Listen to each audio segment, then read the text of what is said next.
नमस्कार। मैं राकेश वर्मा आप सभी का स्वागत करता हूं आपके अपने परिवार एसएम गुरुकुल पर।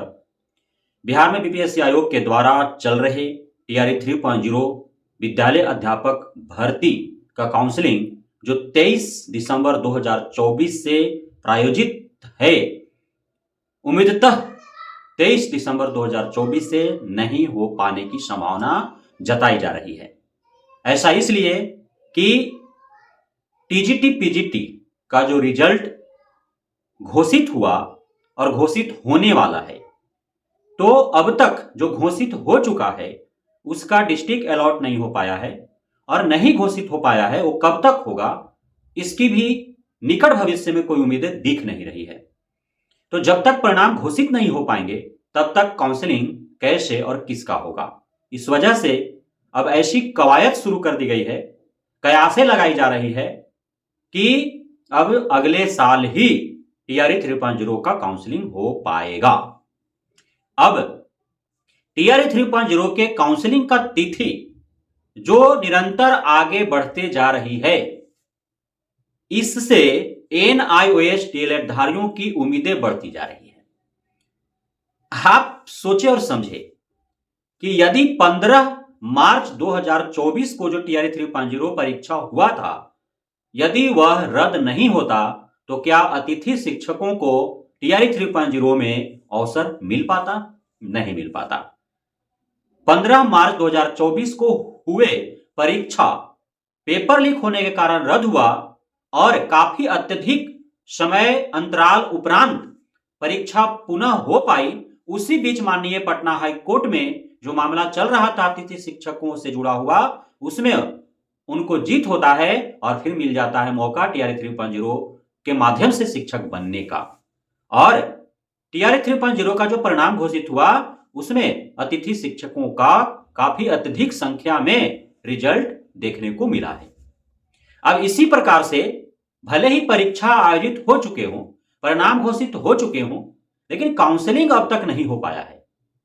और एनआईओएस डीएलएड धारी चूंकि उनके पक्ष में माननीय सुप्रीम कोर्ट का आदेश पारित हो चुका है, इसको आधार बना करके टीआरई 3.0 में खुद को सम्मिलित करने हेतु एक याचिका दायर किया जा चुका है।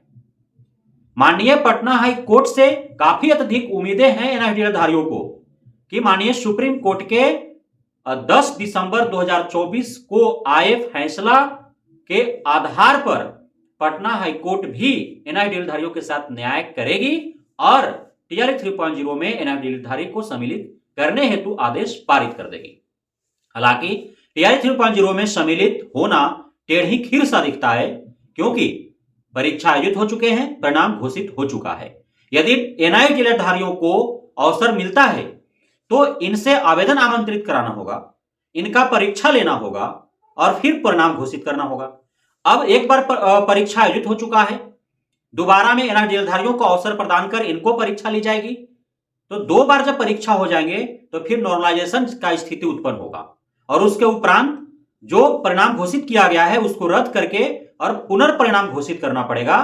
रिजल्ट जो है री रिजल्ट जारी करना पड़ेगा और उसके बाद जो है काउंसलिंग आरंभ करने पड़ेंगे। तो समय काफी अत्यधिक लगेगा, इसमें समय काफी अधिक लगेगा। अब इसमें माननीय कोर्ट के अधीन जब मामला है तो इस पर कोई टिप्पणी नहीं किया जा सकता है, क्योंकि नकारात्मक टिप्पणी एनआईओएस धारियों के भावना के साथ खिलवाड़ हो जाएगा। इसलिए एनआईओएस धारियों की यदि उम्मीदें हैं पटना हाई कोर्ट से न्याय मिलने का और उनको भरोसा है कि टीआरई 3.0 में सम्मिलित तो हो ही जाएंगे, तो इसी उम्मीद और भरोसा के साथ हम भी आगे बढ़ेंगे और एनआईओएस धारियों के साथ, उनके भावनाओं के साथ हम भी खुद को जोड़े रखेंगे ताकि वे खुश रहें कम से कम। और टीआरई 4.0 जो बिहार विधानसभा चुनाव 2025 में होने हैं उससे पूर्व आयोजित होंगे, तो उस हेतु अवश्य ही एनआईओएस धारियों को प्रयास करना चाहिए कि 1 to 3 में उनको सम्मिलित किया जाए अथवा नहीं, लेकिन टीआरई 4.0 में अवश्य ही उनको सम्मिलित किया जाए। इसकी लड़ाई लड़नी चाहिए उनको और लड़ भी रहे हैं। मैंने 10 दिसंबर 2024 को ही बोला था कि माननीय सुप्रीम कोर्ट के आदेश आ जाने मात्र से आप किसी भी भर्ती में सम्मिलित नहीं हो जाएंगे। आपको किसी भी राज्य स्तरीय शिक्षक भर्ती में सम्मिलित होने के लिए वहां के राज्य सरकार से लड़ना पड़ेगा, तभी जाकर के आप सम्मिलित हो पाएंगे। और आप देख रहे हैं कि बिहार के टीआरई 3.0 में सम्मिलित होने के लिए एनआईटी धारियों को लड़ना पड़ रहा है, कोर्ट का दरवाजा खटखटाना पड़ रहा है, और उससे सिर्फ उम्मीदें हैं, 100% यह भरोसा नहीं है कि एनआईटी निर्धारित टीआरई 3.0 में सम्मिलित हो ही जाएं। लेकिन इस लड़ाई का यह फायदा अवश्य होगा एनआईटी धारियों के लिए कि टीआरई 4.0 में सम्मिलित हो जाएंगे, ऐसी उम्मीदें रखी जा सकती है। तो बिना लड़ाई का जीत जो है वो दूर दूर तक कोई आप अनुमान नहीं लगा सकते हैं। लड़ाई लड़नी पड़ेगी खुद को शिक्षक भर्ती में सम्मिलित करने के लिए। प्रत्येक राज्यों के एनआईटी धारी अभ्यर्थियों को लड़ाई लड़ना पड़ेगा अपने राज्य सरकार से, तभी जाकर के वे सम्मिलित हो पाएंगे। और जो प्रक्रिया चल रही है और जो प्रक्रिया जो है वो संपन्न हो चुकी है, उसमें सम्मिलित होने के लिए और अत्यधिक मजबूती के साथ लड़ाई लड़ना पड़ेगा। फिर भी बहुत कम उम्मीद है कि जो भर्ती संपन्न हो चुका है या प्रक्रिया जो चल रही है, परीक्षा आयोजित हो, परिणाम घोषित हो चुका है जैसा टीआरई 3.0 का हुआ, तो इसमें सम्मिलित हो पाए, ऐसी उम्मीदें बहुत कम दिख रही है। लेकिन आगामी शिक्षक भर्ती में आप 100% सम्मिलित हो, इसके लिए तो ये लड़ाई जो है वो कार्य आएगी ही, और अभी से मजबूती के साथ लड़ने के उपरांत ही आप आगामी शिक्षक भर्ती में सम्मिलित हो पाएंगे।